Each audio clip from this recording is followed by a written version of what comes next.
Hey guys, welcome back to another lesson. Today I'd like to talk to you about making your chords sound fuller and more impressive. And there are a few simple rules that you can follow to help kind of get this full sound.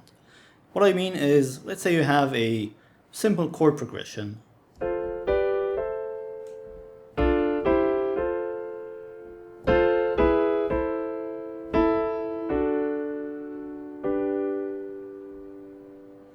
And what we really want to play is maybe something that sounds like this.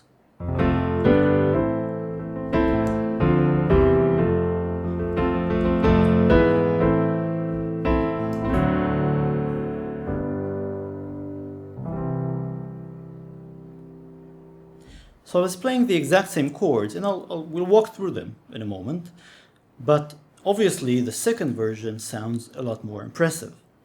And we're going to walk through some of the principles that underlie transforming your chords into these fuller sounding voicings. Let me start with something very simple. Let's take a C major chord, and you might have seen it in this form. This is called the root form, where you play a C, an E, and a G. Now the rule is, or rule number one, let's say, is that you can move around any of these notes and you can double them, meaning that you can play E at 2 or 3 different places along the keyboard, and this will still stay a C major chord as long as you maintain these 3 basic notes. So for example, I can move this G down here, and this will still be a C major chord. I can decide to double this C up here and this G up here, and this will still be a C major chord.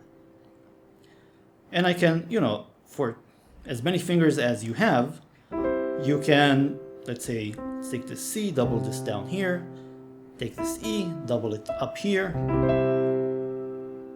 and we're still playing a C major chord. So you can already see how, starting from this very sort of anemic sounding triad, it's called a triad because it has 3 notes, we've ended up with something that sounds a lot fuller. If we play it an octave down, it sounds even more impressive. We can't go too far down with this particular form just because it sounds too muddy. We also can't go too far up. Well, we can, but then it sounds thin. Sometimes it makes sense to, have these very delicate sounding chords, but usually you'd want to confine yourself to sort of the mid-bottom range of the keyboard when choosing your notes. Now, obviously this opens up a lot of possibilities. Should you play a C major chord like this? Why not like this? What about something like this?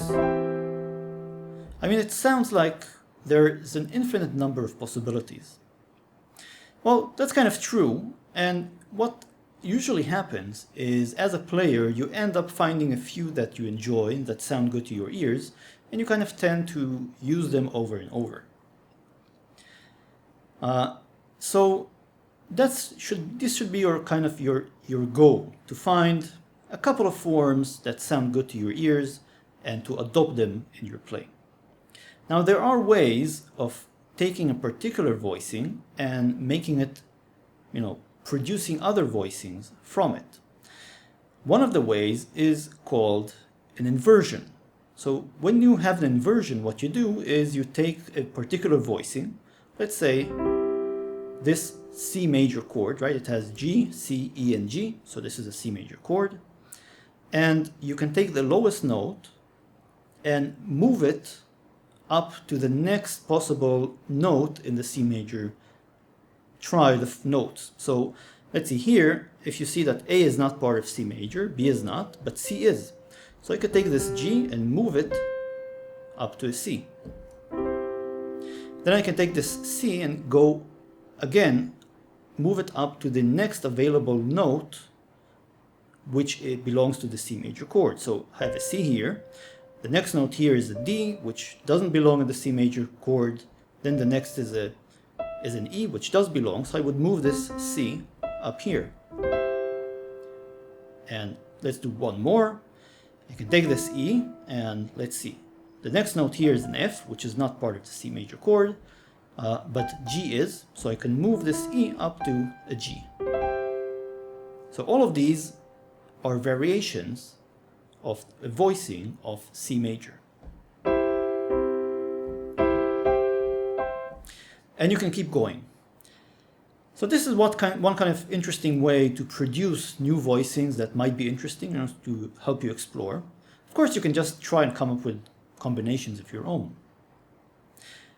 Another way to produce interesting, musically meaningful voicings, maybe, let's call them, is concentrating on your left hand. And there are a couple of things you can decide to play in your left hand.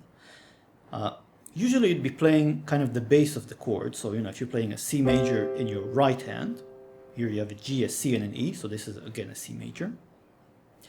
You could play a bass of C.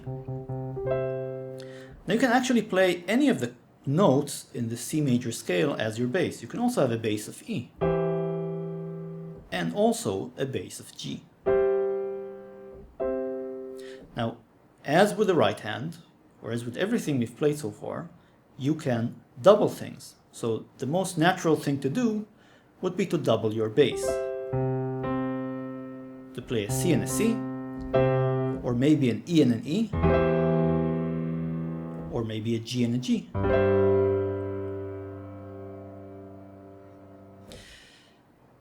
Now you can also add in notes in between. And usually I find that adding one note in between is pretty good compromise in terms of, on the one hand, wanting your playing to sound full and not wanting it to sound too muddy. So for example, I can play a C major chord down here, C, E, and G, but it would sound a bit muddy. Now I can play a double bass of C, which sounds fine, and I can add this G in between, which still sounds fine. But if I add the E as well, it sounds already a little bit muddy. So I would personally avoid it, and I would kind of stick to 3 notes maybe in the left hand.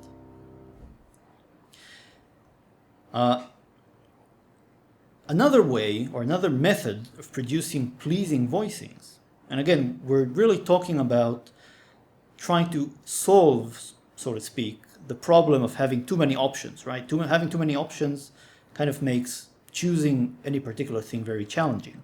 So I'm trying to give you ideas of how to produce voicings that might be good or interesting or worth exploring. Another way to do this is to start out from any voicing. Let's say this particular voicing of C major. We have E, G, C, and E. So this is a C major chord. And moving down an octave, any of the notes, but usually one of the inner ones. So it would be either a G or a C. So let's see how this sounds if we drop the G. It has a nice open sound to it. Let's see how this sounds if we drop the C instead. Not as nice, but still kind of open and interesting. And this is why these sort of voicings, where you drop the inner notes down an octave or maybe even more, are called drop chords or drop voicings. So for example, you can take something like, let's say, a C major to an F major to a C major, and you can drop notes. So instead of playing this C major here, you can take this G down an octave, and instead of playing this F major here, which is an F, A, C, and F, you can take this A and drop it down an octave, and it would sound like this.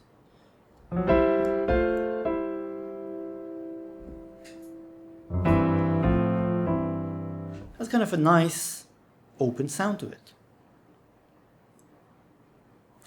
So I've given you some ideas of how to produce these voicing, starting from very simple triads that you probably encountered by, learning a little bit of theory, and making these larger voicings.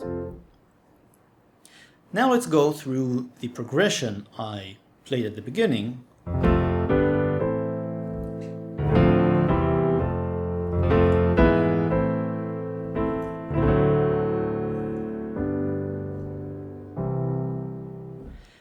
And sort of try to analyze it.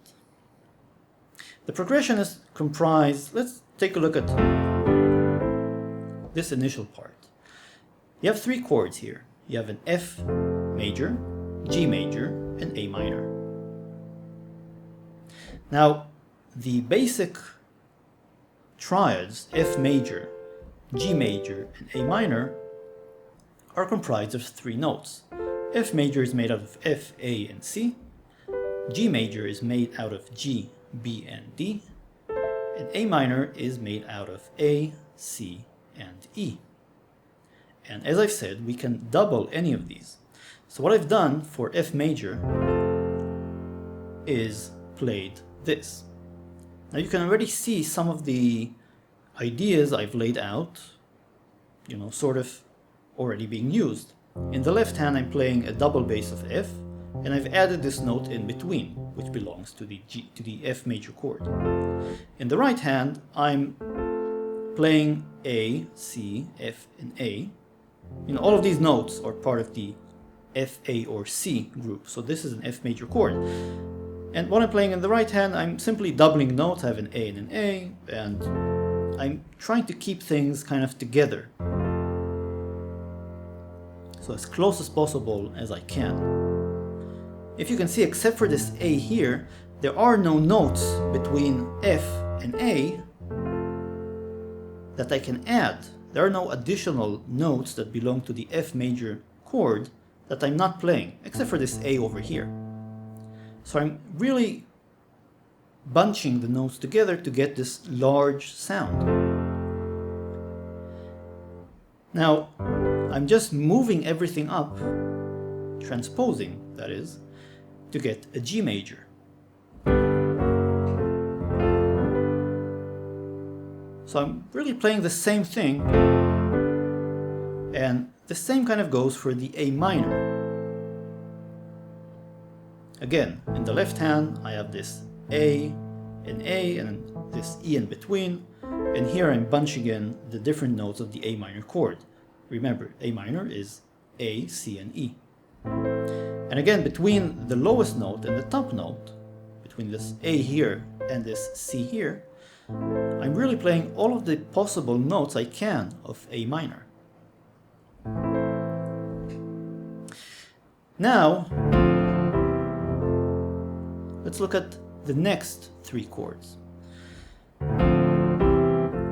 Now I'm playing here, I kind of cheated a little bit, because what I played in the original progression was a D minor to a C major to an F major, and what I'm playing here is a D minor 7. So this is my, where I'm cheating. I'm adding this C to a C major to an F major. Now let's look at each of these, and it will be easier to look at the F major at the end, the last chord. And if you see, I'm playing the exact same thing I played at the beginning. This form here. I'm playing it again here.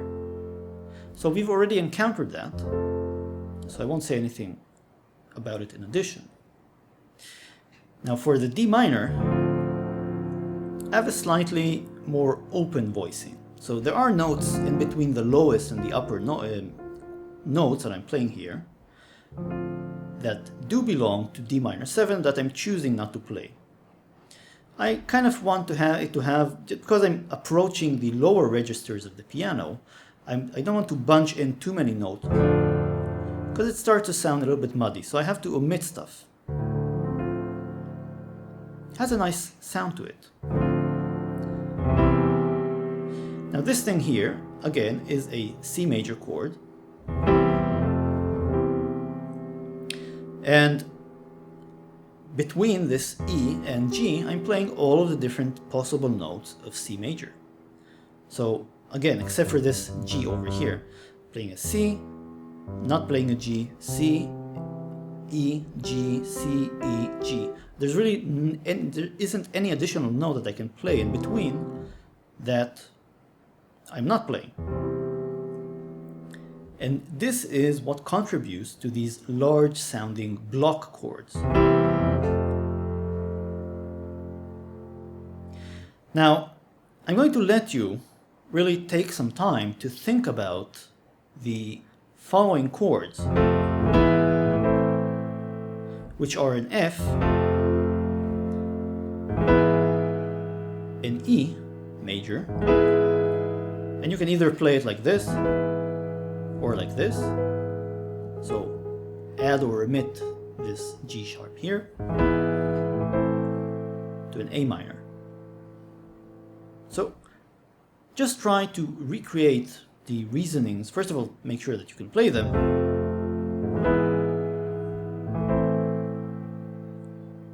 By pausing this video and practicing them, but then try to take a look at the notes that make up each of these voicings and ask yourself, which of these notes, so these, let's say this E major, which notes are you not playing here?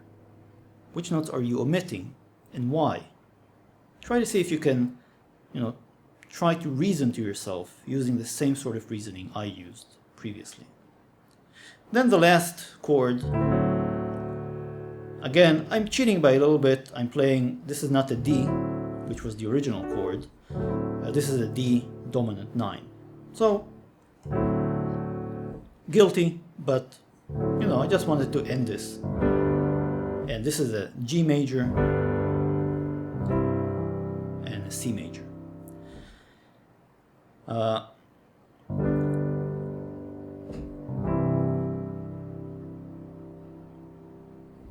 So try to look at these chords and repeat the reasoning I sort of laid out when treating the first, two groups.